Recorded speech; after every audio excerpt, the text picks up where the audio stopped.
सीधे मैं आपको नागपुर लिए चलता हूं। मृत्युंजय सिंह इस वक्त मेरे साथ जुड़ चुके हैं, हमारे सहयोगी। मृत्युंजय, आपकी जो बातचीत वहां लोगों से हो रही थी वो दर्शकों ने अभी थोड़ी देर पहले वो सुनी भी है। लोग ये कह रहे हैं कि कौन लोग थे, ये कहां से आए थे, ये बता पाना बड़ा मुश्किल है, क्योंकि वो स्थानीय जो लोग हैं पहचान नहीं पा रहे इन लोगों को। कुछ और भी जानकारी मिल पाई है, जरा ये बताइए, और अभी क्या हालात है नागपुर में, इसके बारे में भी जानकारी दीजिए। देखिए, नागपुर में फिलहाल कर्फ्यू लगा हुआ है और निश्चित तौर पर जो बातें कही जा रही है कि ये सुनियोजित तरीके से की गई थी, उसकी कहीं ना कहीं छाप यहाँ पर दिखती है। आप देखिए, जितनी भी सीसीटीवी तस्वीरें हम दर्शकों तक पहुँचा रहे हैं, उसमें जो पत्थरबाज हैं, आगजनी करने वाले लोग हैं, दंगेबाज हैं, वो सभी नकाब पहने हुए थे और उन्होंने किस प्रकार की आगजनी की, किस प्रकार से दहशत फैलाई, उसकी तस्वीर आपको दिखाते हैं। ज़रूर स्थानीय लोगों की शिकायत है कि उन्होंने इलाके के अनुसार चिन्हित करके, चाहे वो घर हो, दुकानें हो, वो धार्मिक चिन्हों के आधार पर उन्होंने टारगेट किया और ऐसे गाड़ियों को, घरों को, दुकानों को निशाना बनाया। इस कार को देखिए, ये कार इस घर से लगकर यहाँ पर पार्क की गई थी, इसे आग के हवाले कर दिया गया और आग के हवाले इस तरह से किया गया कि सामने वाला घर भी जल जाए, लेकिन नसीब कि घर में आग नहीं फैली और लोग सुरक्षित थे, लोग बचे रहे। और स्थानीय हमें पूरी कहानी बताएंगे। मैं आपको इस गली में लेकर चलता हूँ, उस गली में किस प्रकार से दंगाइयों का आतंक था और जो यहाँ पर रहने वाले लोग हैं उन्होंने क्या देखा और कैसे नुकसान यहाँ पर हुआ है, उसकी एक एक तस्वीर आपको दिखाऊंगा। आपको विश्वास नहीं होगा कि किस प्रकार से एक एक गली में इस दंगाइयों ने पूरा नुकसान पहुँचाया है। हमारे साथ अब है, आप बताएं क्या नाम है आपका? कौशिक। क्या हुआ था यहाँ पर? इस गली में कितने लोग आए थे, क्या हुआ था? 70 से 80 लोग थे कुछ, जो गली में आए थे। और वो जब आए तो फर्स्ट टाइम जब आए उन्होंने कुछ नहीं किया। जब वो यहाँ से गए सीधा, जब एक साथ सब गए, उनके हाथ में लाठी थी, पत्थर थे, तब उन्होंने कुछ नहीं किए।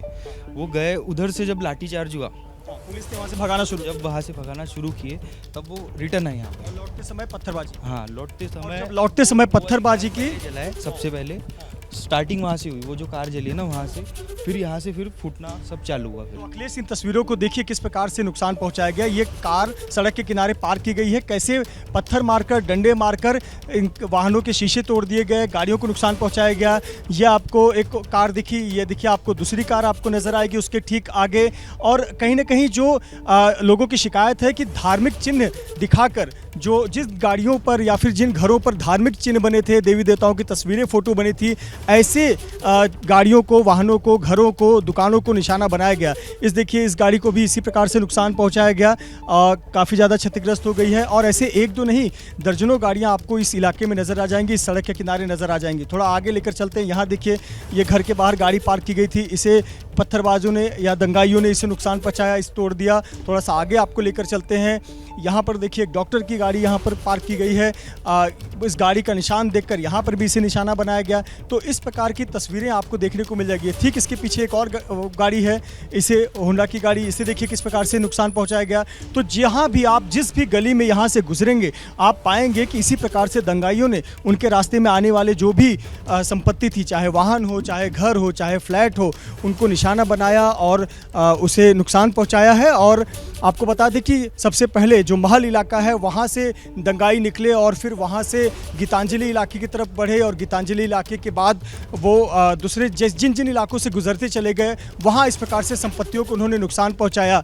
चाहे वो गाड़ी जलाने की बात हो, वाहन जलाने की बात हो, वाहनों को तोड़ने की बात हो, या फिर घर पर पत्थरबाजी करने की बात हो, या फिर जिनके घरों में धार्मिक चिन्ह लगे हुए थे वहाँ पर पत्थरबाजी की, आगजनी की। इस प्रकार से ये तांडव रात 11:30 से 12 बजे तक चलता रहा। लोगों का कहना है कि 8 बजे से ये पूरा वाकया शुरू हुआ था हंगामे का और रात 12:30-1 बजे तक चलता रहा और उनकी संपत्तियों का नुकसान हुआ। ये तस्वीरें बताती हैं कि कितना ज़्यादा नुकसान हुआ है। और अखिलेश, हम जिस गली से गुजरते हैं वहाँ पर इस प्रकार की तस्वीरें हमें देखने को मिलती हैं।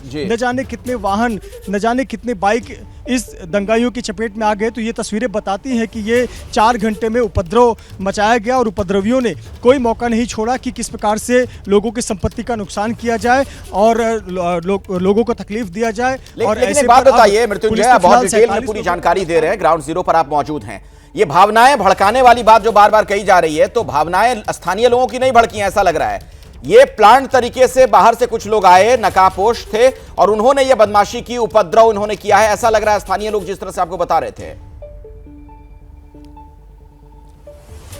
बिल्कुल अखिलेश, सुबह से मैंने बहुत सारे स्थानीय लोगों से बातचीत की। उनका ये कहना है कि कहीं ना कहीं ये सुनियोजित तरीके से लग रहा है, क्योंकि बहुत सारे चेहरे ये जो दंगाई थे उसमें कुछ ऐसे चेहरे थे जिनको इस इलाके में कभी नहीं देखा गया।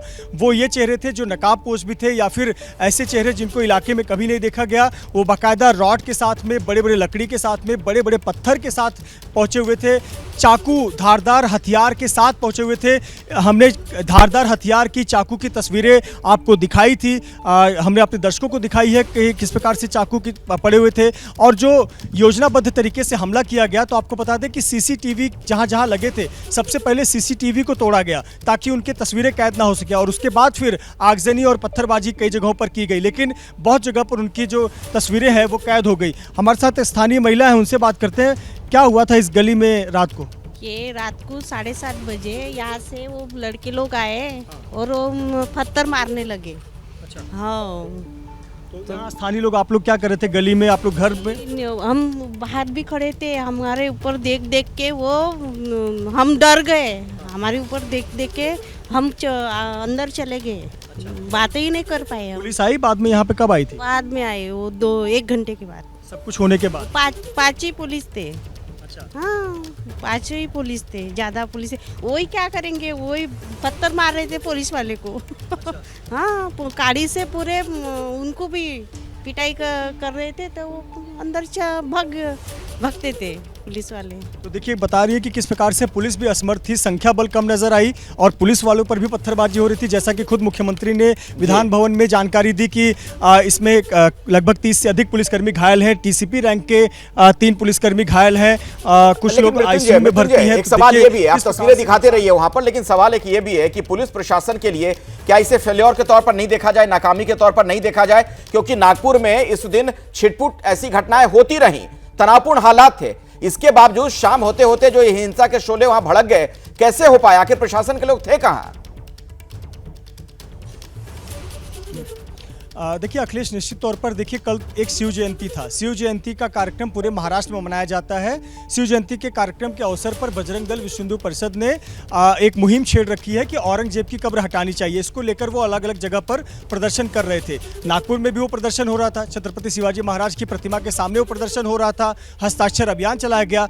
वहीं पर यह मामला सामने हुआ, और जब ये पहली बार विवाद सामने हुआ था, जब पहली बार औरंगजेब के एक पुतला जलाया गया था, उस औरंगजेब के पुतले के ऊपर हरे रंग का कपड़ा था जिस पर आरोप लगा कि इस पर अल्लाह लिखा हुआ है, या किसी ने कहा इस पर कुरान की आयत है, या फिर किसी ने अफवाह फैलाई ये भी सोशल मीडिया पर कि कुरान जलाया गया है। इस प्रकार की बातें जब सोशल मीडिया पर फैलाई गई, उसके बाद पुलिस ने भीड़ को तितर बितर किया था। लेकिन उसके बाद पुलिस की सक्रियता क्या कम पड़ गई? क्या पुलिस ने असेसमेंट गलत किया? क्या पुलिस को लगा कि मामला ठंडा हो गया है? यहाँ पर चूक होती नजर आ रही है, क्योंकि उसके बाद मामला और बढ़ गया। जैसे ही कल रोज़ा ख़त्म हुआ, जो नमाजी थे उन्होंने रोज़ा ख़त्म किया, शाम की नमाज हुई, मस्जिद में लोग जमा हुए, और मस्जिद से निकलने के बाद में नारेबाजी होने लगी, और फिर देखते देखते पत्थरबाजी में तब्दील हुई। बाद में पुलिस ने जब आंसू गैस के गोले छोड़े, पत्थरबाजों को पकड़ने का काम शुरू किया, उसके बाद जिस भी गली में पत्थरबाज दंगाई जाते रहे, वहाँ पर उन्होंने दंगे का शक्ल दिया, वहाँ पर उन्होंने गाड़ियों को नुकसान पहुँचाया, घरों को नुकसान पहुँचाया, और लोगों के साथ मारपीट करने लगे। 5 लोग घायल हो गए हैं, जिसमें से 2 लोग आईसीयू में हैं, तो इतनी क्रिटिकल उनकी इलाज चल रही है। तो इस प्रकार से दंगा फैलते चला गया। लेकिन आपका बहुत महत्वपूर्ण सवाल है कि जब सुबह ये घटना हुई थी और ये 11 बजे से प्रदर्शन चल रहा था, और 1-2 बार स्थिति ऐसी बनी कि दोनों पक्ष आमने सामने आ गए हैं, तो ऐसे पर पुलिस की जिम्मेदारी बनती है कि पूरे इलाके में कड़े बंदोबस्त कराया जाए और लोगों को विश्वास में लिया जाए कि जो भी कानून हाथ में लेगा उस पर कार्रवाई होगी, और अफवाहों पर विश्वास ना किया जाए। लेकिन शायद इसमें कहीं न कहीं चूक रही होगी, इसीलिए इतनी बड़ी घटना, अच्छा, एक सवाल ये भी है मृत्युंजय, नागपुर की बात अगर की जाए, अमूमन बहुत शांतिप्रिय लोग वहां पर, सौहार्दपूर्ण वातावरण रहता है, पहले कभी इस तरह की घटना देखने को नहीं मिली। महाराष्ट्र की शीतकालीन राजधानी है, वहां पर विधानसभा के सत्र भी होते हैं, और इस बार तो वहां पर शपथ ग्रहण समारोह हम सभी लोगों ने देखा था, संघ का मुख्यालय तक है। एक ऐसे शहर में इस तरह की घटना, इसका क्या मतलब निकाला जाए? देखिए, कहीं ना कहीं इंटेलिजेंस फेलियर भी एक बात नज़र आती है।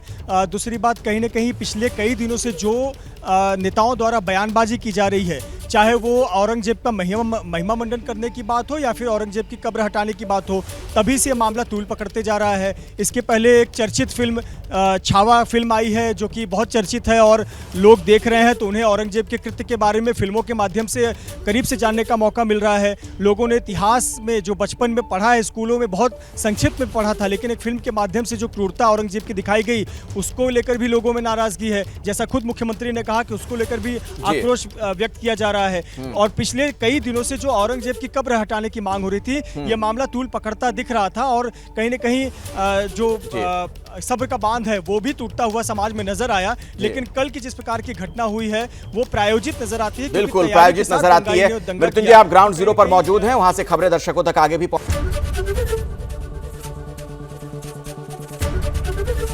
एबीपी गंगा, खबर आपकी, जुबान आपकी।